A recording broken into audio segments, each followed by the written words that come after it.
Olá, neste exercício vamos fazer duas funções. Uma função que realiza a leitura e uma outra função que vai mostrar um vetor litro. Esse vetor de tamanho 5. Bom, então temos aqui, define, por exemplo, max de tamanho 5. Muito bem, normalmente o que faríamos? Faríamos um int main, definiríamos aqui um v de tamanho max, por exemplo, o i se for o caso, e faríamos o que? Faríamos um for,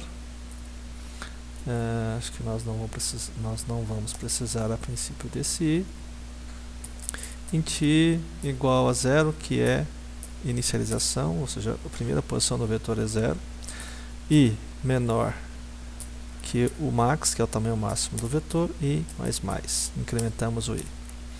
Muito bem, então temos aqui um printf, aqui fazemos então a leitura de dados entre com um elemento do vetor.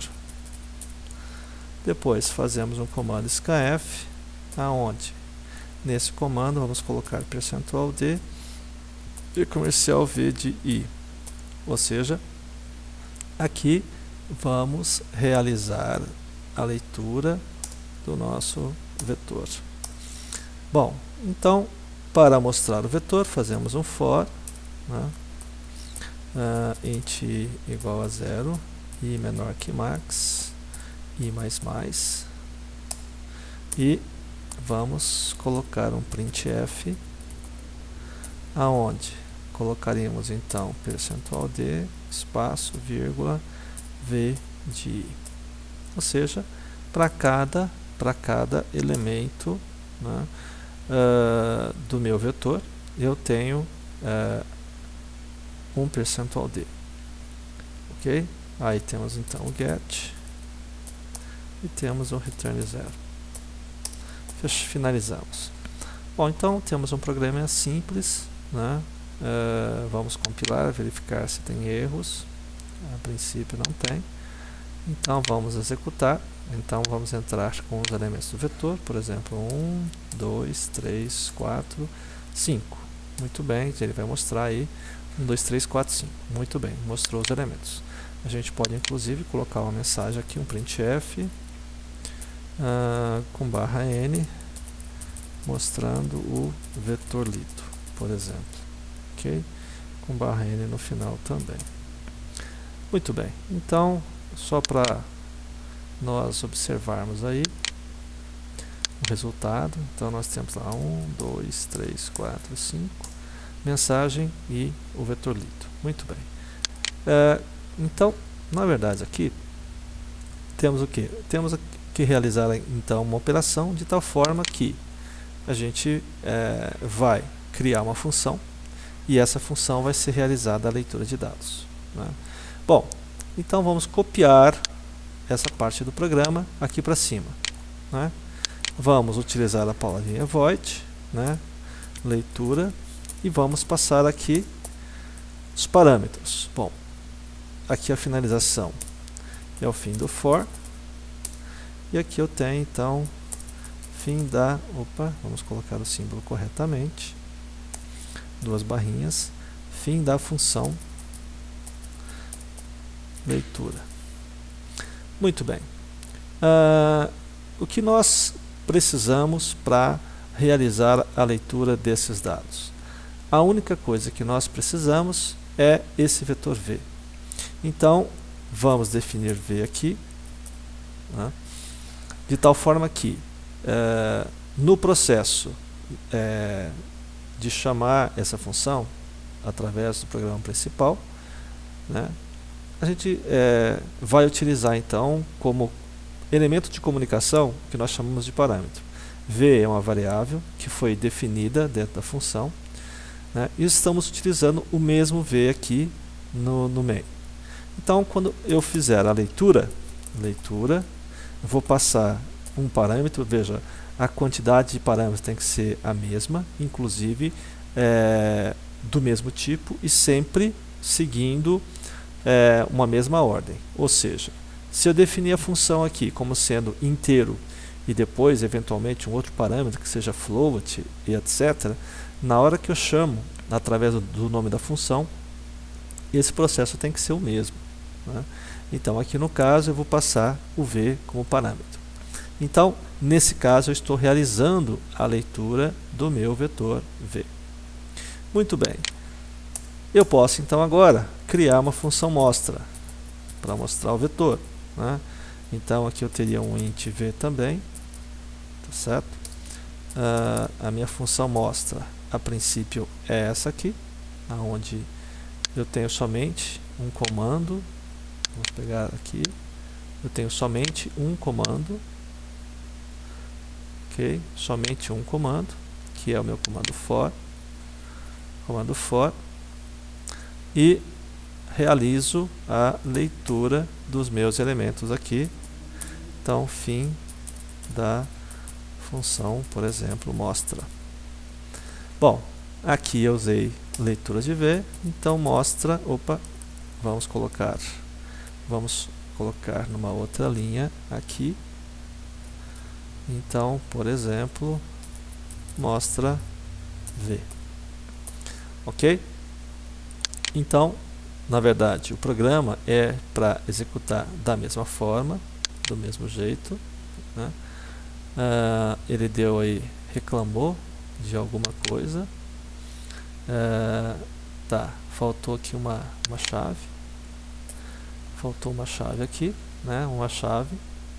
Vamos compilar novamente. Ok, muito bem. Vamos executar. Então vamos colocar aqui 1, 2, 3, 4, 5. Temos o vetor lido. Muito bem. Agora você pode se perguntar, bom, mas o programa ficou do mesmo jeito, do mesmo tamanho, né? O que nós fizemos foi simplesmente organizar o código de tal forma que fosse mais fácil, primeiro, o entendimento do algoritmo, segundo, o processo de modificação. E terceiro, eu tenho, nesse caso em específico, eu tenho a possibilidade de enxugar um pouco o código. Por quê? Suponhamos que agora eu tenha, então, agora um vetor v1, né? Um vetor v1 de tamanho max, e que eu gostaria de ler esse vetor também, né? Muito bem. Se é um processo de leitura de dados, então eu posso criar uma outra variável v1, né?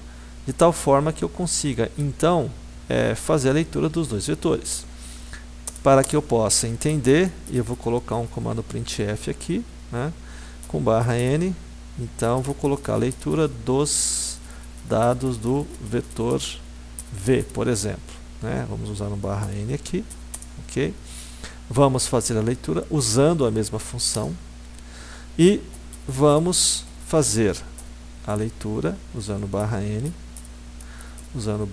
aqui. Então, leitura dos dados do vetor, no caso v1. Vamos usar o /n, fechamos aspas, vamos colocar aqui em maiúsculo. Muito bem. Após a mensagem, vamos fazer a leitura. Então, para isso, vamos chamar a função leitura e vamos passar como parâmetro o vetor v1. São parâmetros do mesmo tipo, porque v é um vetor inteiro de tamanho 5, v1 também é um vetor inteiro de tamanho 5. Se eu colocar qualquer outra coisa diferente, ou seja, um vetor de float, né, o nosso programa ele automaticamente vai reclamar, tá? Então, aqui ele vai mostrar o vetor lido, né? No caso, vamos colocar aqui o vetor v, por exemplo. O vetor v, por exemplo, aqui, né? E vamos utilizar então o printf, vamos colocar aqui o outro vetor, né? Então, mostrando o vetor v1 lido /n novamente, ok? E vamos usar a função mostra, né? Por exemplo, mostra v1. Então eu tenho ao invés, né, de eu ter que duplicar o código da leitura e do mostra, eu coloco apenas uma vez. Então, isso é uma vantagem da função. Vamos compilar, verificar se tem erros. A princípio não tem erros. Então, ó, leitura dos dados do vetor V. Então, teria 1, 2, 3, 4, 5, por exemplo. Leitura de dados do vetor, faltou ali alguma coisa, né? Então, por exemplo, sei lá, 6, 7, 8, 9, 10, ok? E aí ele vai mostrar o vetor V lido e o vetor V1 lido, ok? Muito bem, então, vamos colocar aqui vetor. O próximo passo agora seria nós, por exemplo, construirmos uma função que somasse esses dois vetores, né, e que retornasse um terceiro vetor. Então podemos criar aqui uma função void chamada soma, onde eu passo um vetor V1, por exemplo, e eu passo o vetor V2 e automaticamente vou precisar do vetor V3 para que ele possa me mostrar o resultado. Muito bem, para isso eu faço um for, né? Então int I igual a 0, I é menor que max, I mais. Ok, então a soma do vetor seria o que? O V3 de I, por exemplo, é igual ao V1 de I mais V2 de I. Apenas isso. Apenas a definição, né? Vamos colocar aqui então fim da função soma. Então já temos aqui uma função soma, né, aonde eu preciso obrigatoriamente de 3 parâmetros. Um primeiro parâmetro seria o vetor V1, por exemplo, o outro seria o vetor V2, ou seja, 2 vetores, armazenando o resultado no vetor V3. Ok? Bom, observe que eu não estou fazendo nenhum processo de leitura de dados do vetor, porque não precisa. E também não estou mostrando o vetor resultante na minha função soma. Vou fazer isso em outro lugar. Então, aqui, após eu ler e mostrar o vetor, o V1 e o vetor V, eu posso jogar o quê? A função soma. Na função soma eu posso colocar o vetor V, o vetor V1 e posso agora retornar o resultado no vetor V2. Veja, existe uma confusão, né, com vários, digamos assim, vários parâmetros. A princípio são 3 parâmetros, tá? E você pode imaginar que cada parâmetro seja, por exemplo, uma variável definida dentro da função, de tal forma que ela consiga ser enxergada e alcançada somente dentro dessa função. Agora, como que eu faço para passar um dado que está fora da função para que eu utilize dentro da função? Então, esse dado ele vai ser passado através dos parâmetros, que são esses elementos. Então, quando eu fizer V, nesse caso, né, na chamada soma, a função soma V, esse vetor V ele vai se relacionar com o vetor V1, o V2 com o vetor V3 e o V2 com o vetor V3. Veja, são vetores que inclusive têm o mesmo nome, certo? Só que são criados e armazenados em locais diferentes, de tal forma que esses dados são diferentes. Ou seja, esse V ele faz, né, digamos, uma cópia aqui em V1, né, o V1 uma cópia em V2 e o V2, que a princípio não existe, né, faz uma cópia em V3. Na verdade, o que vai acontecer vai ser do contrário. Ao término da função, o conteúdo de V3 vai ser armazenado em V2, de tal forma que, ao término da função, o meu vetor resultante seria o vetor V2. Ok? Bom, e aí o próximo passo seria somente mostrar, então vamos colocar uma mensagem printf aqui, né, /n, por exemplo, mostrando o vetor resultante. Vamos usar /n aqui, né, e função mostra de quem? Mostra de V2. Por que eu estou usando o V2? Porque o V2 é esse vetor aqui e ele é o vetor resultante. Então, vamos compilar, vamos verificar então se existe um erro. Ele fala assim, olha, o V2 não foi declarado, né? Ou seja, ele está sendo utilizado, mas não foi declarado. Se você olhar nessa linha, aqui, você vai verificar realmente que esse vetor ele não foi declarado, né? O V2 não foi declarado.